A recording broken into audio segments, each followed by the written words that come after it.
اذان دے دیں.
أشهد أن لا إله إلا الله وحده لا شريك له وأشهد أن محمدا عبده ورسوله أما بعد فأعوذ بالله من الشيطان الرجيم بسم الله الرحمن الرحيم الحمد لله رب العالمين الرحمن الرحيم مالك يوم الدين إياك نعبد وإياك نستعين اهدنا الصراط المستقيم صراط الذين أنعمت عليهم غير المغضوب عليهم ولا الضالين.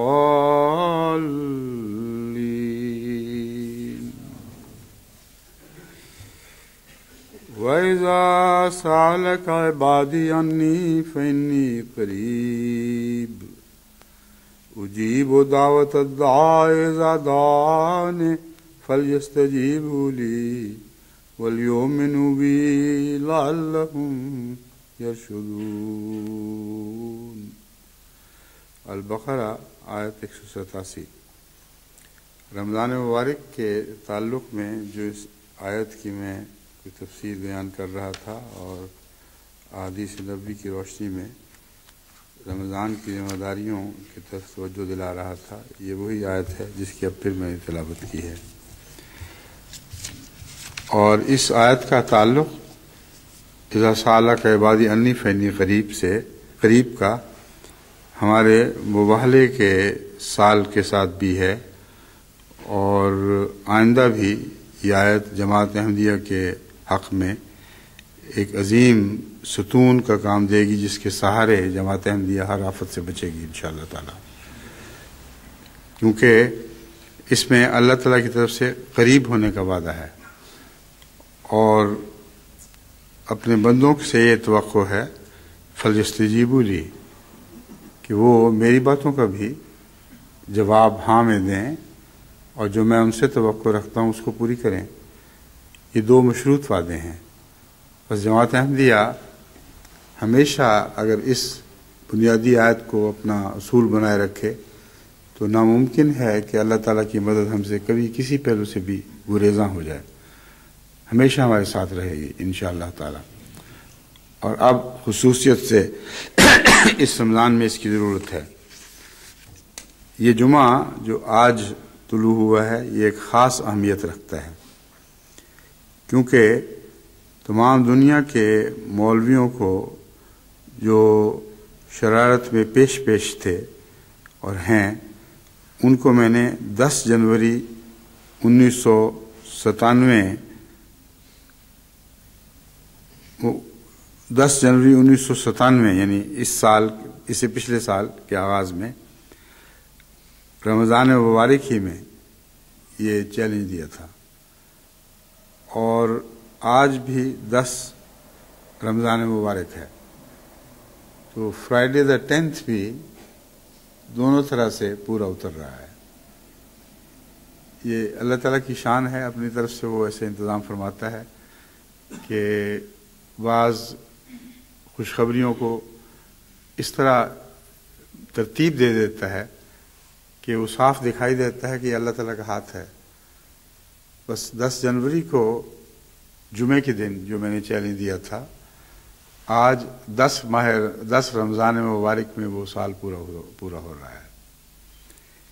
اس سال میں کس حد تک ہمیں کامیابیاں نصیب ہوئیں، یہ کھلی حقیقت ہے، کھلی کتاب ہے، جسے دشمن بھی پڑھ سکتا ہے، پڑھ رہا ہے اور بے چین ہے، اور خطرناک جوابی حملوں کی کاروائیاں شروع ہو چکی ہیں، اور ان کی تفصیل میں تفصیلی دست تو میں نہیں جاؤں گا، لیکن میں اشارتاً آپ کو بتا دوں گا۔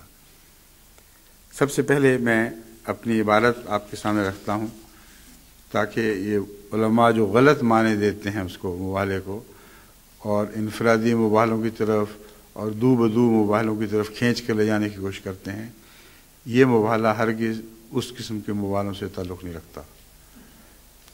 ایک طرفہ دعا تھی جس میں ان کو بھی دعوت دی گئی تھی کہ شامل ہو جاؤ، اور پھر دیکھو کہ تمہاری دعا تم پر الٹتی ہے یا نہیں، ہماری دعا ہم پر الٹتی ہے یا نہیں، اور تم سے خدا کا کیا سلوک ہو رہا ہے اس عرصے میں، اور ہم سے کیا سلوک ہو رہا ہے۔ یہ کھلی بات تھی۔ یہ سال گزر گیا اور یہ بات واضح ہو چکی۔ اب گزرے ہوئے سال کے واقعات کو وہ تبدیل نہیں کر سکتے۔ اس کی تفصیل انشاءاللہ وقت ملا، موقع ہوا تو جلسہ سالانہ کے خطاب میں انشاءاللہ آپ کے سامنے پیش کروں گا۔ الفاظ سن لیجئے تاکہ آپ کو یاد دہانی ہو جائے۔ تم نے معاملات کو آخری حد تک پہنچا دیا ہے، اور اس پہلو سے اللہ تمہیں مہلت بھی بہت دے رہا ہے اور دے چکا ہے، مگر تمہارے پکڑنے کے دن آئیں گے اور لازماً آئیں گے، یہ وہ تقدیر ہے جسے تم ٹال نہیں سکتے۔ اب پاکستانی اخبارات اور دنیا بھر کے اخبارات کی روح سے جب میں اعداد و شمار آپ کو سناؤں گا تو آپ خود فیصلہ کر سکتے ہیں کہ وہ دن آ گئے ہیں کہ نہیں آئے۔ بالکل کھلی حقیقت ہے، مگر تمہارے پکڑنے کے دن آئیں گے اور لازماً آئیں گے، یہ وہ تقدیر ہے جسے تم ٹال نہیں سکتے۔ میں آج اس جمعہ میں اعلان کرتا ہوں کہ لازماً تم پر ذلتوں کی مار پڑنے والی ہے۔ ان کے اپنے اقرار سے میں آپ کو دکھاؤں گا جلسہ سالانہ پر انشاءاللہ کہ یہ سال 100% اس مباہلے کے حق میں جو جماعت احمدیہ نے پیش کیا تھا گواہی دے چکا ہے، اور ان گواہیوں کو کوئی تبدیل نہیں کر سکتا۔ ایک دوسرے کے متعلق کہہ رہے ہیں کہ تم پہ ذلت کی مار پڑی ہوئی ہے، اور یہی مار ہے جو انشاءاللہ اگلے سال میں بھی جاری رہے گی۔ اس تقدیر کو بدل کے دکھاؤ، تب میں اس بات کو قابل قبول سمجھوں گا کہ تم سے مزید گفتگو کی جائے یا نہ کی جائے۔ پہلے یہ مباہلے کا سال تو نپٹا لو۔ میں جو اعلان کر رہا ہوں کہ تم پر لازماً کھلی خدا کی مار پڑنے والی ہے، اس کو بدل کے دکھا دو۔ جب بدل دو گے تو پھر آ کے بات کرنا کہ آئیے اب مناظرہ بھی کر لیجئے۔ اب مناظرے کے راستے بند ہیں، اور یہ الہی فیصلہ ہے جو جاری ہونے والا ہے اور ہو کے رہے گا. یہ ہے اعلان مباہلے کا.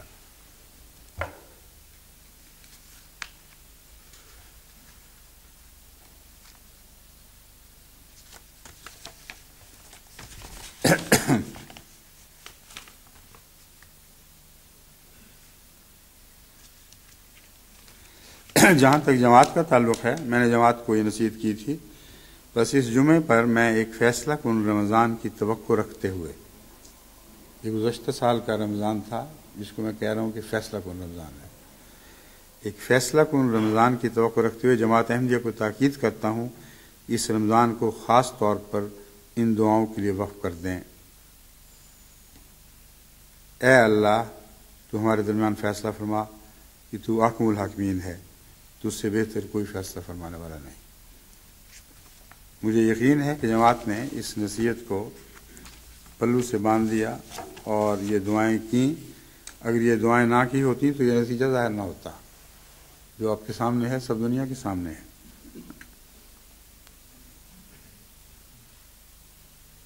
پھر جن لوگوں کے متعلق دعا ہے، عامت الناس کے مٹائے جانے کی کوئی دعا نہیں، بلکہ ہمیشہ میں اس سے گریز کرتا ہوں کہ نعوذ باللہ من ذالک پاکستان کے عوام کے خلاف کوئی بدعا دوں.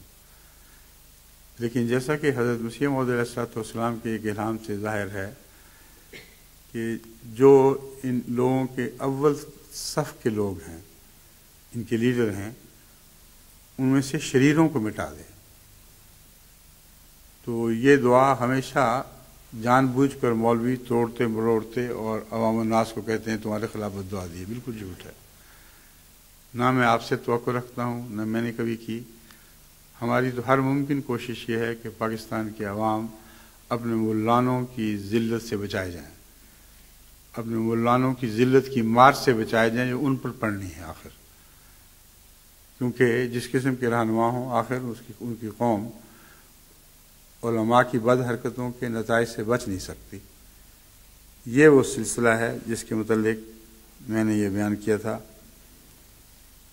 اے خدا، اب ان سب فرائین کی صف لپیٹ دے جو مسلسل تکبر میں اور جھوٹ میں پہلے سے بڑھ بڑھ کر چھلانگیں لگا رہے ہیں اور ظلم اور بے حیائی سے باز نہیں آ رہے. بس ہمارے لیے یہ سال یا اس سے اگلا سال ملا کر ان سب کو ایسا فیصلہ کن کر دے، یعنی ان دونوں سالوں کو، یہ صدی خدا تعالیٰ کے فضل کے ساتھ دشمن کی پوری ناکامی اور نامرادی کی صدی بن کر ڈوبے اور نئی صدی احمدیت کی نئی شان کا سورج لے کر ابھرے. یہ وہ دعائیں ہیں جو اس رمضان میں چاہتا ہوں کہ آپ بطور خاص کریں. یہ جو حصہ ہے اگلا سال ان شیاطین کو مٹا دے جو فرعون ہیں اور تکبر میں مبتلا ہیں. پاکستان کی تاریخ ساری آغاز سے لے کر اب تک کی اس بات کا گواہ ہے، اور اب پاکستان کے اخباروں میں یہ اعداد و شمار بڑی نمایاں سرخیوں کے ساتھ شائع ہو رہے ہیں. اس سال جس کثرت کے ساتھ ملا ہلاک ہوا ہے اور غیر طبی موت مرا ہے، اور بعض ملاؤں کی لاشیں کتوں کی طرح بازاروں میں گھسیٹی گئی ہیں، یہ ایک دوسرے پر یہ مار پڑ رہی ہے. ان کی یہ جو وبال ہے، یہ سال بتا رہا ہے کہ ہماری دعائیں مقبول ہیں. یہ کہتے ہیں تمہاری دعائیں نہیں، یہ ویسے ہی ہو گیا ہے. یہ ویسے کیسے ہو گیا؟ ساری عمر کبھی ہوا نہیں. اللہ تعالیٰ کو بیٹھے بیٹھے یہ کیا خیال آ گیا کہ جو احمدیت کے اشد ترین دشمن ہیں ان کو ایک دوسرے کے ہاتھوں مروایا جائے، اور 100% ثابت ہو کہ اس میں جماعت احمدیہ کا کوئی ہاتھ نہیں. کہتے تو ہیں کہ جماعت احمدیہ کا ہاتھ ہے، مگر جب پوچھا جائے تو دکھاؤ وہ ہاتھ کہاں ہے تو کچھ سمجھ نہیں آتی. جانتے ہیں، جھوٹ بولتے ہیں، یہ بھی جھوٹ بول رہے ہیں کہ جماعت احمدیہ کا ہاتھ ہے. ان کو پتہ ہے کہ ان کا ایک دوسروں کا ہاتھ ہے. اور اگلا سال ابھی باقی ہے جس میں یہ بہت سی توقعات لگائے بیٹھے ہیں، یعنی 1998 کا سال، یہ سال جس میں سے ہم اب گزر رہے ہیں.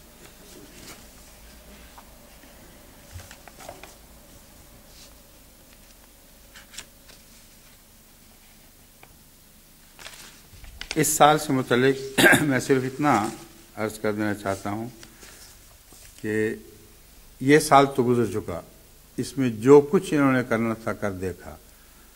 حکومتیں بھی ان کو بڑی جابر حکومتیں جو تمام امور کی لگامیں ہاتھوں میں تھامے ہوئے تھیں وہ بھی مل گئیں. لیکن اب اس گزرے ہوئے سال کو یہ تبدیل کر ہی نہیں سکتے جو مرضی کرنا.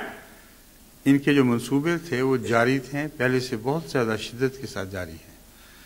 اس لیے اللہ تعالیٰ نے میرے منہ سے اس وقت 98 کا سال بھی نکال دیا. تو یہ سال تو ہار گئے بہرحال، اگلا بھی بہرحال ہارنا ہے. لیکن ان کی کوششیں 98 میں اپنے پورے عروج پر ہوں گی، اور اس کے متعلق ہماری نظر ہے کہاں کیسی کاروائیاں ہو رہی ہیں. صدر جامع گیمبیا کے جو صدر ہیں ان کے ساتھ جو کچھ سلوک کیا گیا تھا، ان کو ریڈ کارپٹ ٹریٹمنٹ اور ان کو ایک ہیرو کے طور پر اور سعودی عربیہ کا میڈل دینا، یہ ساری باتیں اب صدر سینیگال جو خود فرانسیسی زبان بولنے والے اور اللہ تعالیٰ کے فضل کے ساتھ اپنے طور پر ذاتی طور پر کوئی تعصب نہیں رکھنے والے ہیں، ان کو بین ہی یہی ٹریٹمنٹ دی گئی، یہی ان کے ساتھ سلوک کیا گیا. اور اس میں پیش صدر جامع صاحب تھے. جس طرح وہاں ان کو گولڈ میڈل ملا، اسلام کی بڑی خدمت کی گئی ہے اور نمایاں طور پر دکھایا گیا کہ اس طرح سعودی عرب ان کا احترام کرتا ہے، یہ عظیم الشان فاتح جرنیل ہیں. یہ جامع صاحب دوڑے پھرتے رہے اور جو کچھ ان کے ساتھ ہو چکی تھی وہی ان کے ساتھ کروا گئے ہیں اب. اور اس کی باغ ڈور ساری پاکستان میں ہے، اور وہ بیچارے سمجھ رہے ہیں کہ ہمیں کچھ دکھائی نہیں دے رہا. ساری ہماری نظر ہے اس کی دو وجوہات ہیں. اول تو یہ کہ خدا تعالیٰ کے فضل کے ساتھ انہی لوگوں میں سے کچھ نیک نفس جماعت کے حمایتی اٹھ کھڑے ہوتے ہیں اور اپنی حکومت کو بتائے بغیر وہ جماعت کو اطلاع کرتے ہیں، حالانکہ جماعت سے ان کا کوئی تعلق بھی نہیں. اس لیے یہ خیال کہ ہماری جاسوسی کا کوئی اثر ہے ہرگز غلط اور جھوٹا خیال ہے.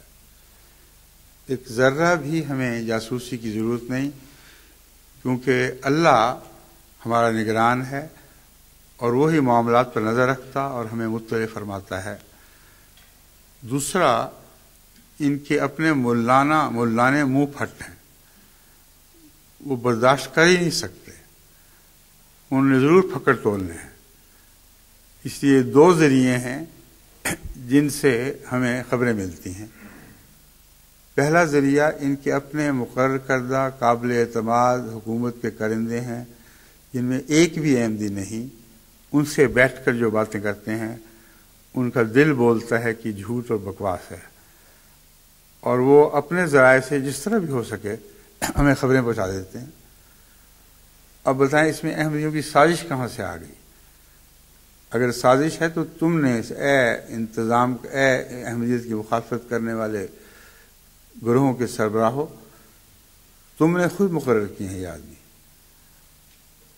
اور تم گھبرا کے چاروں طرف دیکھتے ہو کہ ہیں کون، کہاں سے بولے ہیں، لیکن تمہارے مقرر کردہ ہیں، ہم نہیں بتائیں گے کون ہے، تم ڈھونڈ لو ان کو. تمہیں اور زیادہ بے چینی ہوگی، شیشے کے گھر میں بیٹھے ہوئے سب کو دکھائی دے رہا ہے. اور ملا کو تو نہیں تم کہہ سکتے کہ ہمارے ایجنٹ ہیں، کام وہی کرتے ہیں جو ایجنٹ کیا کرتے ہیں، لیکن ہیں وہ ملا اور مخالف ملا اور پھکڑ باز. ملا تو برداشت کر ہی نہیں سکتا اس کے ہاتھ میں کوئی راز آ جائے کسی قسم کا، تو یہ بتانے کے لیے دنیا کو کہ میں نے کروایا ہے، میں احمدیت کی مخالفت میں یہ کام کروا رہا ہوں، اس میں ضرور پکڑ تول ہے. اب ملا کی زبان کاٹ دیں گے تو اشاروں سے بتائے گا کہ میں نے کام کروایا. اس لیے یہ دو ہمارے ذرائع ہیں جو اللہ کے فضل سے ہمیشہ ہماری مدد کرتے رہیں، یعنی اللہ کی تقدیر کے تابع، اور آئندہ بھی کرتے رہیں گے.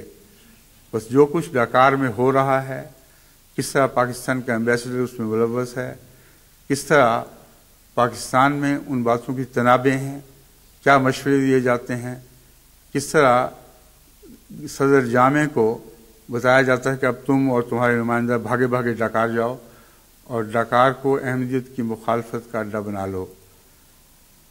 یہ وہ بات ہے جو وہ عملاً اس حیثیت سے کر چکے ہیں کہ وہاں اب جو رابطہ عالم اسلامی کا اڈہ ہے وہ ڈاکار میں قائم کر دیا گیا ہے۔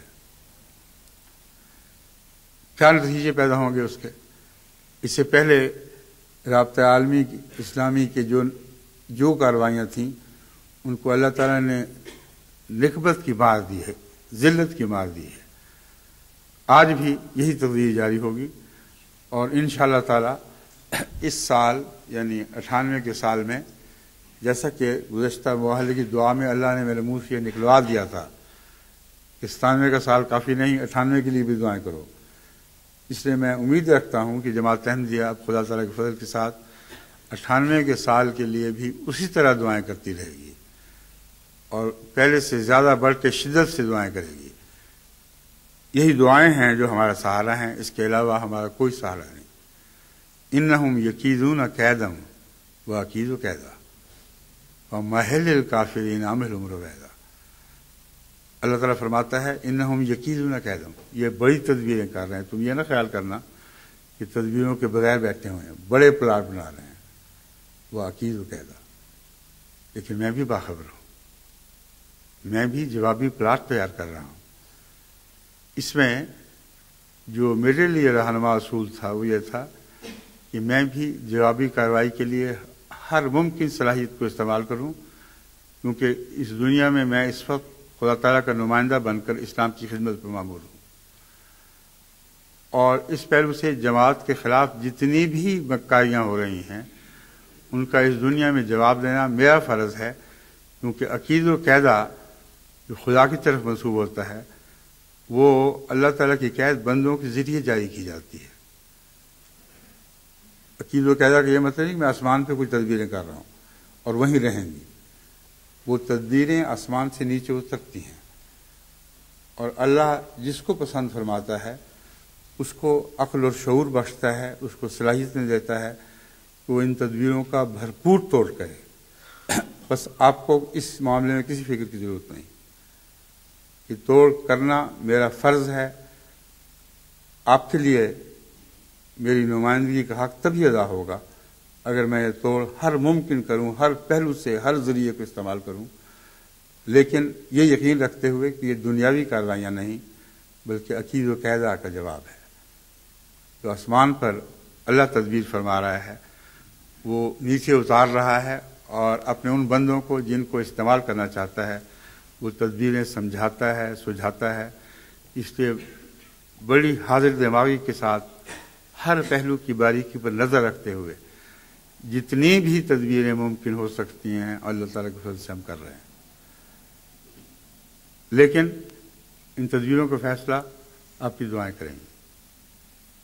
اس رمضان کی دعائیں جو باقی ہے اور سارا سال کی دعائیں، اس لیے 97 کی طرح 98 کا سال بھی ہمارا ہے، ہمارا رہے گا، اور کوئی دنیا کی طاقت اس سال کو ہم سے چھین نہیں سکتی۔ اس یقین کے ساتھ آپ آگے بڑھیں اور اس یقین کے ساتھ دعائیں کریں، انشاءاللہ تعالیٰ اس کا نتیجہ آپ دیکھیں گے کہ یہی ہوگا جو میں کہہ رہا ہوں۔ اب میں واپس آتا ہوں، یہ جو رابطہ عالمی کا ڈکار یہ سب کچھ یہ مجھے قواعد دیے گئے ہیں، لیکن ان کو یہاں پڑھنے کی ضرورت نہیں، یہ سب اب بے معنی ہو گئے۔ جو میں نے خلاصہ تھا بات کا وہ بیان کر دیا ہے۔ اب لیں جی اس آیت کریمہ کی روشنی میں جو میں احادیث نبوی آپ کے سامنے پیش کر رہا ہوں، میں وہ شروع کرتا ہوں۔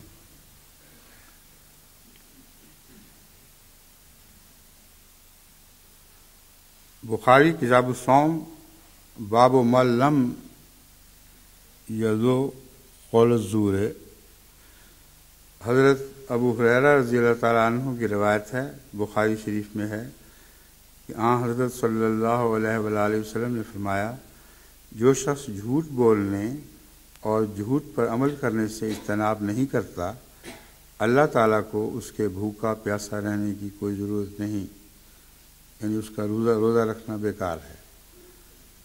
یہ وہ حدیث ہے جو غالباً ہر رمضان میں میں بیان کرتا ہوں، کیونکہ میرے نزدیک یہ مرکزی حیثیت رکھتی ہے، رمضان کو سنوارنے کے لحاظ سے بھی اور آپ کی زندگی اور آپ کا عقبہ سنوارنے کے لحاظ سے بھی۔ جھوٹ جو قول زور کہلاتا ہے، یہ انتہائی ذلیل چیز ہے جو دنیا میں بھی انسان کو ضرور نامرادی کا مزہ چکھاتی ہے اور آخرت میں بھی وہ ہر نیکی سے محروم رہ جاتا ہے۔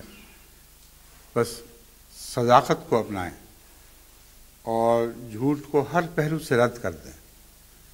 اپنے روزمرہ کے معاملات میں، اپنے بچوں سے باتوں میں، اپنی بیوی سے باتوں میں، بیوی کا اپنے ماں باپ سے سلوک، خاوند کے ماں باپ سے سلوک اور اندرونی باتوں میں پردے ڈالنے کی کوشش کرنا، یہ سارے وہ امور ہیں جو کسی نہ کسی رنگ میں جھوٹ کی ملونی رکھتے ہیں۔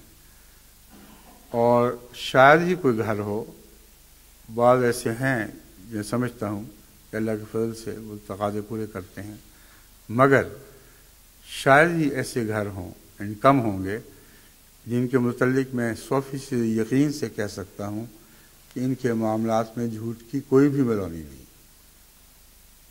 نیکیاں بہت ہیں، بڑی بڑیوں سے اجتناب کرتے ہیں، لیکن جب اپنے نفس کو ضرورت پیش آئے تو چھوٹا ہو یا بڑا ہو، جھوٹ سے پرہیز نہیں رہ سکتا ان کا۔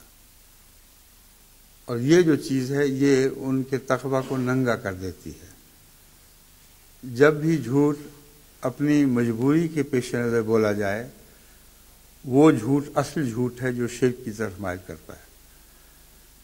جو بے ضرورت جھوٹ ہیں روزمرہ کی، جیسا کہ قرآن شریف میں اللہ تعالیٰ فرماتا ہے تمہاری قسموں کے لغو قسموں کی طرف اللہ توجہ نہیں دے گا۔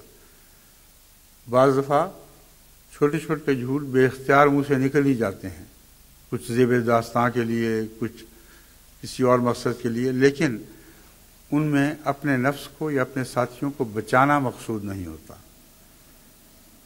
اس جھوٹ سے بھی اعراض لازم ہے جہاں تک ممکن ہو، لیکن عموماً سوسائٹی میں انسان لاشعوری طور پر ایسی جھوٹوں میں ملوث ہو ہی جاتا ہے۔ اس وقت تک یہ شرک نہیں ہے، اس وقت تک یہ گناہ کبیرہ ہونے کے باوجود گناہ صغیرہ کا رنگ رکھتے ہیں۔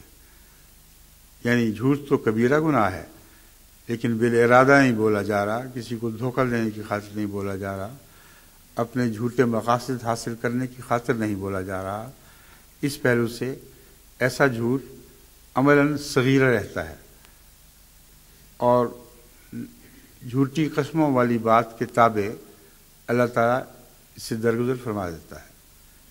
لیکن جب اس جھوٹ کو عام سوسائٹی میں شہرت حاصل ہو جائے، سوسائٹی میں عام طور پر اس قسم کے جھوٹ کا غلبہ ہو جائے، تو میرا تجربہ ہے کہ ایسی سوسائٹیاں لازماً پھر بڑے جھوٹ میں ملوث ہونے لگتی ہیں۔ ان کا امتحان اس وقت آتا ہے جب ان کی اپنی ضرورت ان کو مجبور کرتی ہے کہ کوئی جھوٹ بولے۔ اگر انہوں نے کوئی جھوٹ بولا اپنی ضرورت کی خاطر، تو پہلے سارے لاکھ جھوٹ ان کے گناہ کبائرہ بن جائیں۔ یہ امتحان ہے، یہ ٹیسٹ کیس ہے۔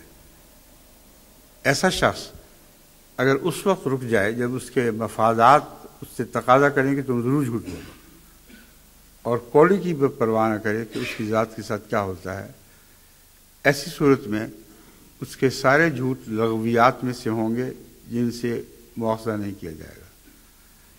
لیکن جہاں امتحان درپیش ہوا، جہاں اس نے ٹھوکر کھائی اور جھوٹ کا سہارا لے لیا اپنے مقاصد یا اپنے رشتہ داروں کے مقاصد کی خاطر، تو وہیں اس کی ساری لغویات کبائر میں شمار ہو جائیں گے۔ یہ ایک اہم نقطہ ہے جس سے آپ لوگ اچھی طرح سمجھ لیں، کیونکہ لغویات اسی وقت تک لغویات ہیں جب تک وہ شرک میں ملتج نہیں ہوتی۔ جو ہی ایسا شخص واضح طور پر شرک میں ملوث ہو گیا، وہ لغویات نکل آئیں گی، پھر وہ اس کی حرکتیں روزمرہ کی اس کا ایک شرک میں ملوث ہونا ثابت کریں گی۔ بس میں آپ سے امید رکھتا ہوں کہ اس حدیث نبوی پر جتنا بھی گہرا غور کریں گے، آپ مزید عارفانہ نکات حاصل کرتے رہیں گے، کیونکہ جھوٹ کے خلاف جنگ ایک بہت عظیم جہاد ہے۔ جماعت احمدیہ کا جہاد کا دعویٰ اس وقت تک سچا ثابت نہیں ہو سکتا جب تک عالمی طور پر جماعت احمدیہ جھوٹ کے خلاف جہاد کا علم بلند نہ کرے۔ بس میں امید رکھتا ہوں کہ آپ بھی صرف بھوکا پیاسا رہنے کو روزہ قرار نہیں دیں گے، بلکہ اللہ تعالیٰ کے فضل کے ساتھ جھوٹ سے اجتناب کی باریک راہیں اختیار کریں گے اور اپنے نفس کو کھنگالتے رہیں گے۔ جہاں آپ کو جھوٹ نظر آئے گا وہ آپ کا دشمن، کینہ توز، آپ کے دل میں کمین گاہ بنا کے کہیں بیٹھا ہوا ہے۔ جب اس کو موقع ملے گا وہ آپ پہ حملہ کر دے گا، اس حملے سے وہ باز نہیں آئے گا۔ بس ایک شرک کا بت ہے جو ہر دل میں پنہا ہے، کہیں اونچا سزا کے قریب، کہیں نیچا گہرا اور تہ میں۔ اس بت کو توڑنا ہے۔ اگر آپ اس بت کو توڑ دیں گے تو ابراہیم کی طرح بت شکن کہلائیں گے۔ اگر اس بت کو نہیں توڑیں گے تو سارے بت اٹھ کھڑے ہوں گے اور آپ کا دل صنم خانہ بن جائے گا۔ ایسا دل اللہ کے قیام کے لیے مسجد نہیں بنا کرتا۔ بس امید ہے آپ اس مضمون کو خوب اچھی طرح سمجھ کر اپنی زندگی میں جاری فرمائیں گے۔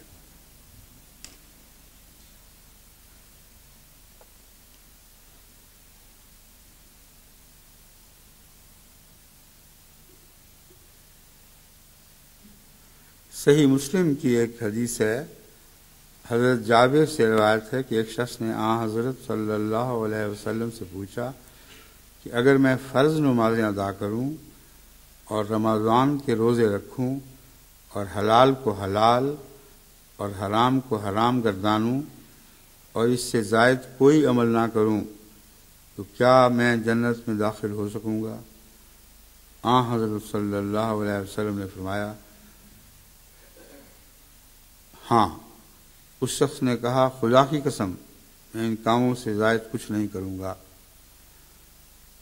اب یہ جو مضمون ہے یہ بظاہر ایک ایسا مضمون ہے کہ انسان اپنی نیکیوں میں اپنے آپ کو محدود کہہ رہا ہے، میں اس سے آگے نہیں بڑھوں گا، ہرگز کوئی نفلی کام نہیں ادا کروں گا، پھر بھی میں جنت میں جاؤں گا کہ نہیں۔ یہ کم سے کم شرائط ہیں جو ایک مومن کے لیے جنت میں داخل ہونے کے لیے ضروری ہے۔ اس سے جہاں نیچے گیا وہ اگلا جہنم کا زینہ ہے جس میں ایک قدم نیچے اتر آئے گا۔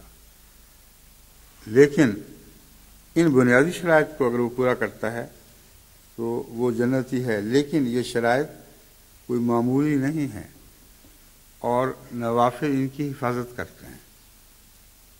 اگر وہ شخص بغیر نوافل کے ان کی حفاظت کر سکتا تھا تو حضرت صلی اللہ علیہ وسلم نے اس شرط کے ساتھ اسے ہاں کہا ہے، کر سکتے ہو تو کرو، لیکن یہ پکی بات ہے کہ اگر قائم رہے اپنے عہد پر تو تم جنت میں جاؤ گے۔ اب دیکھیں، فرض نمازیں ادا کروں، اب فرض نمازوں کا ادا کرنا ایک بہت بڑا دعویٰ ہے۔ ان نمازوں کا جو کھڑی ہوتی ہیں، جن کو کھڑا رکھا جاتا ہے، جن کی حفاظت کی جاتی ہے، تو بظاہر اس نے چھوٹی بات کی لیکن بہت بڑی بات کر گیا۔ پھر رمضان کے روزے رکھوں گا، یعنی روزے رکھنے سے مراد ان شرائط کے ساتھ جیسا کہ رمضان کے روزوں کا حق ہے، حلال کو حلال اور حرام کو حرام گردانوں گا۔ اب دیکھیں کتنی بڑی آزمائشوں سے بچنے کا اس نے وعدہ کیا ہے۔ حرام کو حرام، حالانکہ انسانی زندگی میں بکثرت ایسے مواقع پیش آتے ہیں کہ اس کا مال عملاً حرام کی ملونی رکھتا ہے اور یہ وعدہ کر رہا ہے کہ میں حرام کو حرام جانوں گا، ہرگز اس میں غیر حلال کی ملونی داخل نہیں ہونے دوں گا۔ یہ تو بہت ہی باریک نیکی کا دعویٰ ہے، بڑی احتیاط کا دعویٰ ہے۔ تمام امور پر نظر رکھنے کا، اپنی کمائی پر ہر پہلو سے نظر رکھنے کا دعویٰ ہے۔ آج کتنے ہیں جو اس دعوے کو پورا کرتے ہیں، اس پر پورا اترتے ہیں؟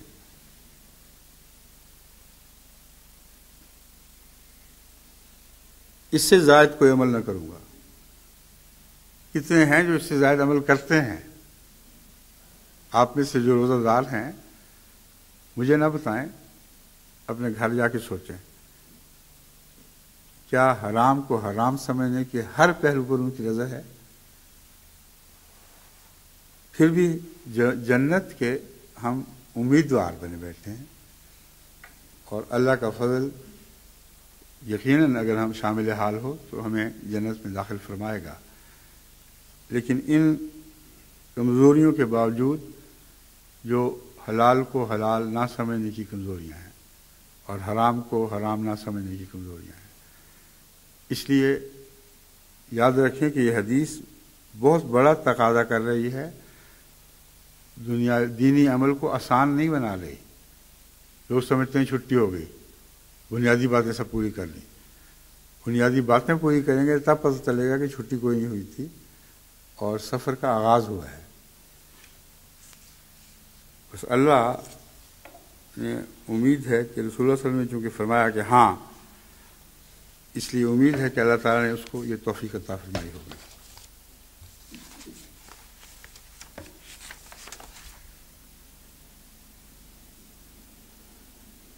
اب یہ سمجھ نہیں آئی کہ اس میں اس شخص کا نام کیوں نہیں دیا گیا، اس میں کوئی حکمت ہوگی ضرور۔ حضرت جابر سے روایت ہے، ایک شخص نے آن صلی اللہ علیہ وسلم سے پوچھا، یہ پتہ کرنا چاہیے کہ کیا اس کا نام بھی کہیں مذکور ہے کہ نہیں، یا یہ بھی ایک طریق تھا۔ مجھے اس لیے دلچسپی ہے کہ بعض دفعہ حضرت جبرائیل انسانی شکل میں متمثل ہوا کرتے تھے اور دین کے تمام پہلو مسلمانوں کو سکھانے کے لیے رسول اللہ صلی اللہ علیہ وسلم سے سوال کیا کرتے تھے، اور ادنا پہلو بھی اور سب سے بالا پہلو بھی مختلف سوالوں سے ظاہر ہو جایا کرتا تھا۔ تو مجھے شک پڑ رہا ہے کہ یہ کہیں جبرائیل تو نہیں تھے جنہوں نے انسانی روپ دھار کر رسول اللہ صلی اللہ علیہ وسلم سے سوال کیا، کیونکہ اگر مکے کی سوسائٹی میں کوئی معروف شخص ایسا ہوتا تو عجب نہیں تھا کہ حضرت جابر اس کا نام لے دیتے۔ اس لیے اگر کسی حدیث میں نام ہے تو الگ بات ہے، مگر مجھے یہ خیال گزر رہا ہے کہ حضرت جبرائیل کا دین سکھانے کا طریق تھا۔ سنن الترمذی کتاب الصوم، رمضان میں شیاطین کا جکڑا جانا اور ابواب جنت کا کھلنا۔ عن ابی ہریرہ قال قال رسول اللہ صلی اللہ علیہ وسلم، اس کا میں ترجمہ آپ کو سنا دیتا ہوں۔ یہ بھی وہ حدیث ہے جو ہر رمضان کے جمعے کے دوران، جمعوں میں جب میں رمضان کی تقاضوں پر اور باریک راہوں کا ذکر، تقاضوں اور باریک راہوں کا ذکر کرتا ہوں، یہ حدیث بھی ہمیشہ سنایا کرتا ہوں۔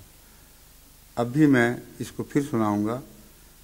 یہ مطلب نہیں ہے کہ ہر دفعہ جو تکرار ہوتی ہے وہ واقعی تکرار ہی ہوا کرتی ہے۔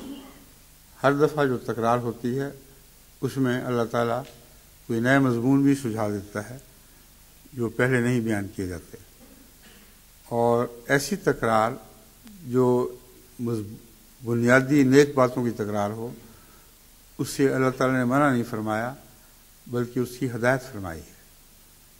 فذکر ان نفعت الذکریٰ، تجھ پر فرض ہے کہ مرکزی نصیحت کی باتیں بار بار دہراتا رہے اور کثرت سے بیان کر، تاکہ خوب اچھی طرح دلوں میں جاگزین ہو جائے۔ بس اس پہلو سے بعض لوگ جو ہر دفعہ یہ سنتے ہوں گے ان کو خیال کرنا چاہیے کہ وہ سال کی بات بھول بھلا گئے، اب ذکر کا تقاضا ہے کہ پھر ان کو یہ باتیں یاد کرائی جائیں۔ یہ حدیث ہے سنن ترمذی کی۔ فرمایا جب ماہ رمضان کی پہلی رات ہوتی ہے تو شیطانوں اور سرکش جنوں کو جکڑ دیا جاتا ہے اور آگ کے دروازے بند کر دیے جاتے ہیں، اور اس کا ایک بھی دروازہ کھلا نہیں رکھا جاتا۔ اب اس حدیث کو اگر آپ صحیح نہ سمجھیں تو یہ غلط بات ہے، اور رسول اللہ صلی اللہ علیہ وسلم غلط بات بیان کر ہی نہیں سکتے۔ آپ اپنے گرد و پیش لندن کی گلیوں کو دیکھ لیں اور سارے یورپ امریکہ ان کو تو درکنار رکھ دیں، ان کو تو درکنار کر دیں، پاکستان میں اور ہندوستان میں اور بنگلہ دیش میں اور دیگر مسلمان ممالک میں جو رمضان کے دوران ظلم ہوتے ہیں اور بے حیائیاں ہوتی ہیں، ان سے آج کا اخبار اٹھا کے دیکھنے بھرا پڑا ہے۔ قتل و غارت، زنا بے جبر، اغوا، گینگ ریپ اور معصوموں کا قتل۔ کوئی ایک بات بتائیں جو رمضان سے پہلے تو کھلی چھٹی تھی لیکن اب مسلمان اس سے رک گئے۔ تو یہ فرمان کی کیا معنی رکھتا ہے کہ جب ماہ رمضان کی پہلی رات ہوتی ہے تو شیطانوں اور سرکش جنوں کو جکڑ دیا جاتا ہے اور آگ کے دروازے بند کر دیے جاتے ہیں اور اس کا ایک بھی دروازہ کھلا نہیں رکھا جاتا۔ اس حدیث کا واضح اور قطعی مطلب یہ ہے کہ وہ خدا تعالیٰ کے نیک بندے جن کو رمضان کے علاوہ عام دنوں میں شیطان بہکاتے رہتے ہیں اور کسی حد تک کامیاب بھی ہو جاتے ہیں کبھی کبھی، اور وہ بڑے لوگ جن کو کہا گیا ہے وہ اپنے اثر کے تابع ان کو راہ راست سے بہکا دیتے ہیں۔ یہ خدا کے بندے اگر واقعتاً اللہ کے بندے ہیں تو پھر رمضان کی پہلی رات ان کے اندر ایک عظیم تبدیلی رونما ہوتی ہے۔ ہر شیطان کے خلاف کمر بستہ ہو جاتے ہیں، ہر بیہودہ خیال کے خلاف اپنی تمام صلاحیتیں استعمال کرتے ہیں، اور کسی شیطان، سرکش، گمراہ کرنے والے یا دنیاوی لحاظ سے بڑے انسان کو یہ توفیق نہیں ہوتی کہ ان کی زندگی پر رمضان کے دوران اثر انداز ہوں۔ اس رمضان میں ایک اللہ کے بندے کی جو حالت ہے، کس طرح وہ خدا کی طرف اپنے آپ کو وڈرا کر دیتا ہے، یعنی اللہ کی طرف اپنے آپ کو پیچھے دھکیلتے دھکیلتے اس کی گود میں جا بیٹھتا ہے۔ یہ وہ بندے ہیں جن کے متعلق فرمایا کہ ایک دروازہ بھی جہنم کا ان پر نہیں کھلا رہتا، کلیتاً ہر دروازہ بند ہو جاتا ہے۔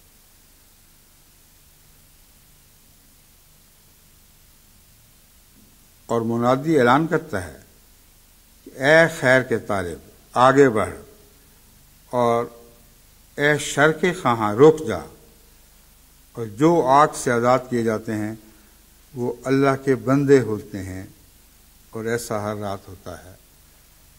اب ہر حدیث اپنے حل کے لیے ایک چابی اپنے اندر رکھتی ہے، کہ جو فقرہ آپ میں نے پڑھا ہے اسی میں اس کی چابی ہے۔ عباد اللہ، عباد الرحمن، یہ ان لوگوں کی بات ہو رہی ہے۔ چنانچہ فرمایا جو آزاد کیے جاتے ہیں وہ اللہ کے بندے ہوتے ہیں، اور ایسا ہر رات ہوتا ہے۔ اب اس میں ایک عظیم الشان خوشخبری ہمارے لیے یہ ہے کہ اگر رمضان کی پہلی رات میں ہم سے ایسا نہیں ہوا تو شر سے، غیر اللہ سے آزادی دلانے کا اعلان ہر رمضان کی رات کو کیا جاتا ہے۔ ہر رمضان کی رات کو اللہ کے فرشتے اترتے ہیں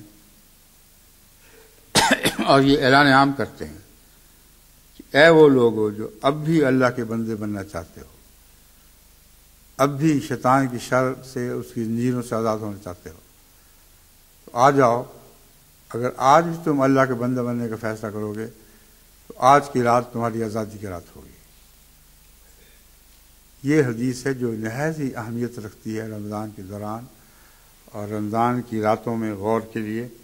بس ہر شخص کو ہر رات کو اپنا محاسبہ کرنا ہوگا کہ یہ رات اس کے لیے آزادی کا پیغام لائی ہے کہ نہیں، اور اس کی آزادی کا پیغام، اس کے شیطانوں کے جکڑ جانے کا پیغام، جکڑے جانے کا پیغام ہی ہے۔ یعنی مومن کی آزادی اور شیطانوں کا جکڑا جانا یہ بیک وقت ایک ہی معنی رکھتے ہیں اور بیک وقت اطلاق پاتے ہیں۔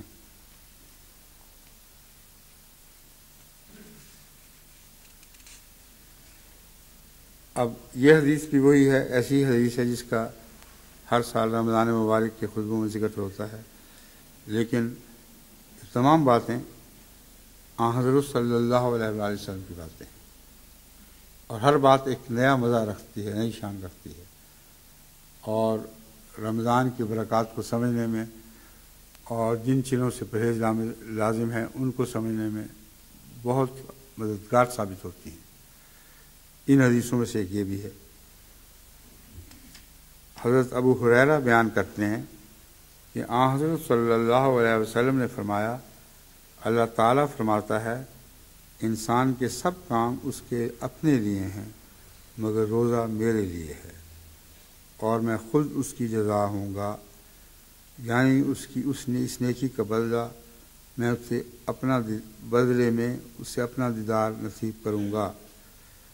اللہ تعالیٰ فرماتا ہے روزہ ڈھال ہے، بس تم میں سے جب کسی کا روزہ ہو تو نہ وہ بےہودہ باتیں کرے نہ شور و شر کرے، اگر اس سے کوئی گالی گلوچ ہو یا کوئی گالی گلوچ کرے یا لڑے جھگڑے تو وہ جواب میں کہے کہ میں تو روزہ دار ہوں۔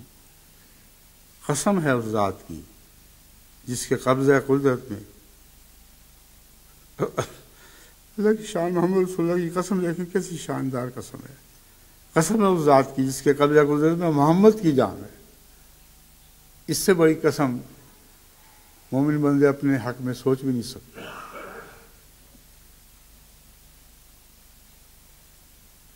قسم ہے اس ذات کی جس کے قبضہ قدرت میں محمد کی جان ہے، روزے دار کے منہ کی بو بھی اللہ تعالیٰ کے نزدیک کستوری سے زیادہ پاکیزہ ہے اور خوشگوار ہے، کیونکہ اس نے اپنا یہ حال خدا تعالیٰ کی خاطر کیا ہے۔ روزہ دار کے لیے دو خوشیاں مقدر ہیں، ایک خوشی اسے اس وقت ہوتی ہے جب وہ روزہ افطار کرتا ہے، اور دوسری اس وقت ہوگی جب روزے کی وجہ سے اللہ تعالیٰ کی ملاقات نصیب ہوگی۔ یعنی روزے کی جو لذت افطاری کے وقت آتی ہے اس کو روزہ داری جانتا ہے کہ کس قدر مزے کی بات ہے، کیسا دل کشادہ ہو جاتا ہے، فرحت محسوس کرتا ہے، پانی کا ایک ایک قطرہ پیارا لگتا ہے۔ لیکن اس کی روح کی لذت تو وہ ہے جب خدا تعالیٰ کی ملاقات نصیب ہوگی اور اس کی روح کی ساری پیاسیں بجھائی جائیں گی۔ یہ حدیث بہت گہرے معنی پر مشتمل ہے اور روزمرہ کے دستور کو بتایا گیا ہے کہ روزے کے دوران تمہیں ابتلا پیش آئیں گے، کوئی جھگڑے گا، کوئی زیادتی کرے گا، کوئی سختی سے پیش آئے گا، تو تمہیں اس کے سوا کوئی جواب نہیں دینا کہ میں روزہ دار ہوں۔ اس کے بعد روزے دار کے منہ کی بو کا ذکر ہو گیا۔ یہ کیوں ہوا؟ اس کا کیا تعلق ہے؟ تعلق یہ ہے کہ جو شدید جھگڑے کے وقت بھی منہ نہیں کھولتا اور غلط باتوں سے پرہیز کرتا ہے، کھانے سے بھی اور پینے سے بھی پرہیز کرتا ہے، اس کا منہ اللہ کی خاطر بند ہے، اور جب منہ بند رہے دیر تک تو اس میں بدبو پیدا ہو جاتی ہے۔ تو ایک طرف یہ فرمایا کہ اس کو کہہ دو کہ میں اللہ کی خاطر خاموش رہوں گا، اور اس خاموشی کے نتیجے میں اللہ تعالیٰ تمہارے منہ میں جو بدبو منہ بند رکھنے سے سارا دن اور نہ کھانے سے پیدا ہوتی ہے، اللہ فرماتا ہے وہ مجھے بہت پیاری لگتی ہے۔ بس یہ سارے معاملات ایک دوسرے سے منسلک ہیں، ان میں ربط ہے۔ حضرت صلی اللہ علیہ وآلہ وسلم کا کلام باہمی ربط سے پہچانا جاتا ہے، اور یہ ربط اللہ تعالیٰ کے فضل سے بالکل ظاہر ہے۔ یعنی اب غور کریں گے تو ظاہر ہوگا۔ کیوں میں جزا بنتا ہوں، یہ بحث ہو رہی ہے۔ فرمایا اس نے اپنا یہ حال خدا تعالیٰ کی خاطر کیا ہے۔ اب مومن اپنے منہ کی بو کے متعلق بڑا سخت حساس ہوتا ہے۔ حضرت صلی اللہ علیہ وآلہ وسلم کے منہ سے ہمیشہ خوشبو اٹھتی تھی، جو پاکیزہ لعاب کے نتیجے میں ایک پاکیزہ خوشبو ہے، جس کو خوشبو کی لہریں آپ نہ بھی قرار دیں تو تازہ منہ رکھنے والے کی جو سانس ہے وہ اپنے اندر ایک ایسی مہک رکھتی ہے کہ اس سے خوشبو نہ بھی کہیں تو بڑی دل پذیر ہے۔ تو حضرت صلی اللہ علیہ وآلہ وسلم کا منہ ہمیشہ اللہ کی خاطر اس طرح صاف رہتا تھا اور بار بار آپ صاف کرتے تھے کہ اس سے آپ کے پاکیزہ لعاب دہن کے سوا اور کوئی بو نہیں آیا کرتی تھی۔ بس فرمایا کہ جس نے اپنا یہ حال خدا کی خاطر بنا لیا ہو،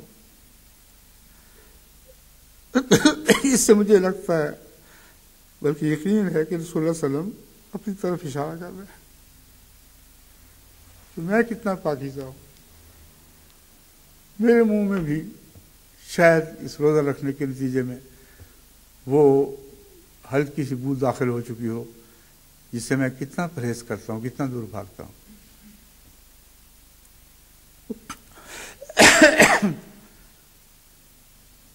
اس لیے میں بے قابو ہو رہا ہوں جذبات سے کہ یہ فکرہ اس نے خدا تعالیٰ کی خاطر اپنا یہ حال بنا رکھا ہے۔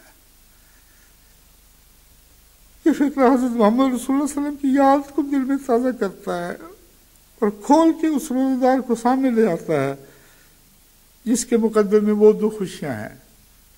لازماً ایسا روزہ دار جو خدا کے رزق پر روزہ رکھ کھولتا ہے اور پانی پیتا ہے تو اس کے دل کی کیفیت، اس کے جسم کی کیفیت ایسی ہوتی ہے کہ دنیا دار اس کا اندازہ بھی نہیں کر سکتا، اور پھر ہر روز اللہ سے وہ ملاقات کرتا ہے اور روزے کی جزا ساری اس کو عطا ہوتی ہے، ساری فرحتیں عطا کی جاتی ہیں، ساری پاکیزگیاں عطا کی جاتی ہیں۔ یہ وہ مضمون ہے جو اس حدیث نے ہمارے سامنے کھول کے رکھا ہے، اور میں سمجھتا ہوں کہ کم لوگوں کو خیال جاتا ہے کہ اول طور پر حضرت صلی اللہ علیہ وآلہ وسلم کا خود اپنے متعلق بیان ہے۔ اب صحیح بخاری کتاب الصوم باب الریان الصائمین سے حدیث لی گئی ہے۔ حضرت سہل رضی اللہ تعالیٰ عنہ سے مروی ہے کہ حضرت صلی اللہ علیہ وآلہ وسلم نے فرمایا، جنت میں ایک دروازہ ہے جس کو ریان کہتے ہیں، قیامت کے دن روزہ دار اس سے داخل ہوں گے اور ان کے سوا کوئی اس میں سے داخل نہیں ہوگا۔ پوچھا جائے گا کہ روزہ دار کہاں ہیں، تو وہ کھڑے ہو جائیں گے، ان کے سوا کوئی اس میں سے داخل نہیں ہوگا، اور جب وہ داخل ہو جائیں گے تو وہ بند کر دیا جائے گا اور پھر کوئی اس سے جنت میں داخل نہ ہوگا۔ لیکن دوسری احادیث سے ثابت ہے کہ جنت کے 7 دروازے ہیں جو ساتوں سب خدا کے ان بندوں کے لیے کھلے ہیں جو ان دروازوں سے جنت میں داخل ہونے کا حق رکھتے ہیں۔ اور اس موضوع کی اور بھی احادیث ہیں جن سے پتہ چلتا ہے کہ جنت میں داخل ہونے کے بہت سے راستے ہیں جن کے ذریعے سے مومن ضرور ان رستوں سے داخل ہوگا۔ اس لیے ان احادیث کو ظاہر پر معمول نہ کریں، یہ نہ سمجھیں کہ ایک گیٹ سے داخل ہو کر پھر دوسری گیٹ سے نکل آتا ہے، پھر دوسرے گیٹ سے داخل ہوتا ہے، پھر نکل آتا ہے، پھر تیسرے گیٹ سے داخل ہوتا ہے۔ یہ ظاہر پرستوں کی لغویات ہیں۔ حضرت صلی اللہ علیہ وآلہ وسلم جس کا ذکر فرما رہے ہیں ان کو آپ اس طرح سمجھ لیں کہ سارے دروازے ایک گیٹ کی شکل میں رونما ہو جاتے ہیں۔ ہر نیکی کا دروازہ جس میں سے مومن کو داخل ہونا چاہیے، وہ جس دروازے سے داخل ہو اس کے اوپر گویا سب نیکیوں کے لیبل لگے ہوں گے، اور جو سچا روزہ دار ہے خدا کے نزدیک اس کا گیٹ بھی وہیں سجایا جائے گا۔ اگر ظاہری طور پر گیٹ کا تصور ضرور باندھنا ہے تو اس طرح باندھیں، لیکن یہ ظاہری تصور نہیں ہے۔ روحانی طور پر انسان اپنی ہر نیکی کی جزا کو گویا دروازوں کی طرح متمثل ہو کے دیکھے گا، لیکن ظاہری گیٹ نہیں ہوں گے۔ اس کی روح محسوس کرے گی کہ میری ہر نیکی کی جزا مجھے دی جا رہی ہے اور میں ایسی جنت میں داخل ہو رہا ہوں جہاں ایک نیکی بھی نظر انداز نہیں کی گئی، اس کے سوا اس حدیث کا کوئی دوسرا مطلب کرنا اس حدیث کے مضمون سے روگردانی ہے۔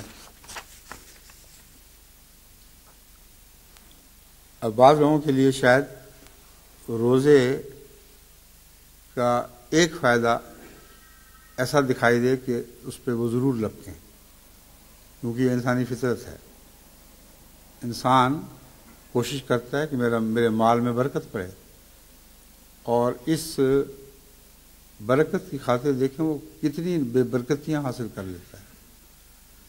یعنی برکت ڈھونڈنے نکلا گھر سے، اور سارا دن بے برکتیاں سمیٹ کر اپنی، ایک پنجابی میں جس کو پنڈ کہتے ہیں، گٹھری، مگر جیسا پنڈ کا لفظ ہے نا ویسا گٹھری میں نہیں ہے مزہ، وہ پنڈ اٹھائے ہوئے بے برکتیوں کے گھر میں داخل ہوتا ہے، نکلتا ہے برکت کے لیے۔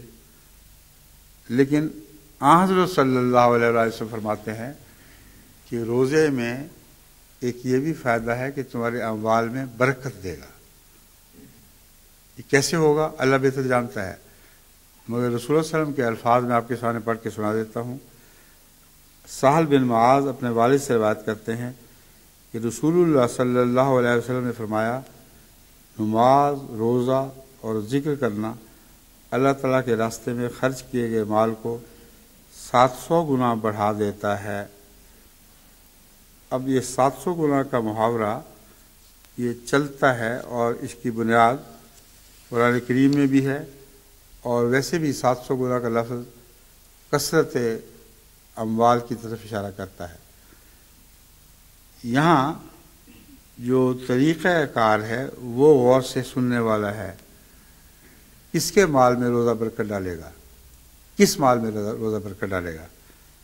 فرمایا، نماز، روزہ اور ذکر اللہ تعالیٰ کے راستے میں خرچ کیے گئے مال کو بڑھاتا ہے۔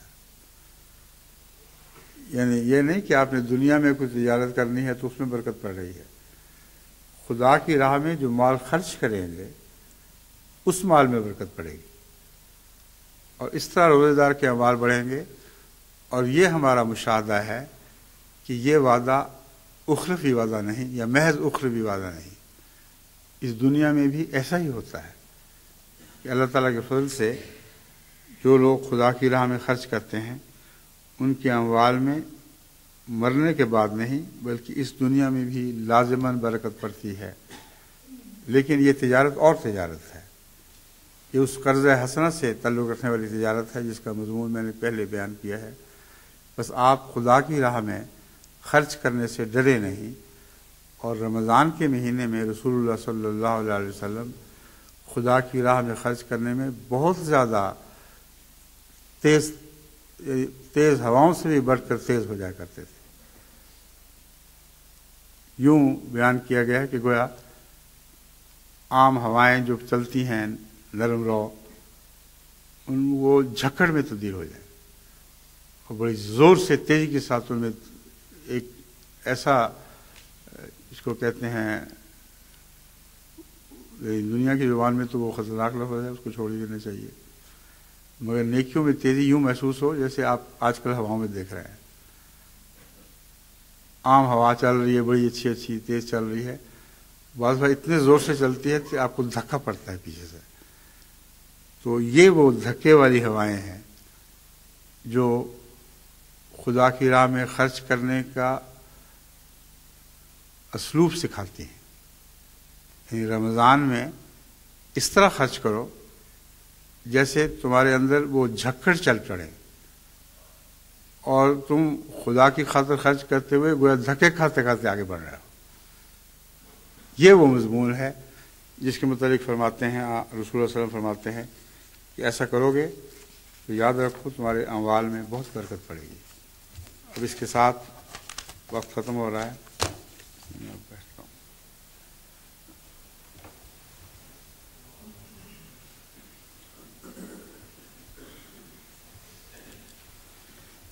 الحمد للہ نحمدہ ونستعینہ ونستغفرہ ونؤمن بہ ونتوکل علیہ ونعوذ باللہ من شرور انفسنا ومن سيئات أعمالنا من يهده الله فلا مضل له ومن يضلله فلا هادي له ونشهد أن لا إله إلا الله وحده لا شريك له ونشهد أن محمدا عبده ورسوله عباد الله رحمكم الله إن الله يأمر بالعدل والإحسان وإيتاء ذي القربى وينهى عن الفحشاء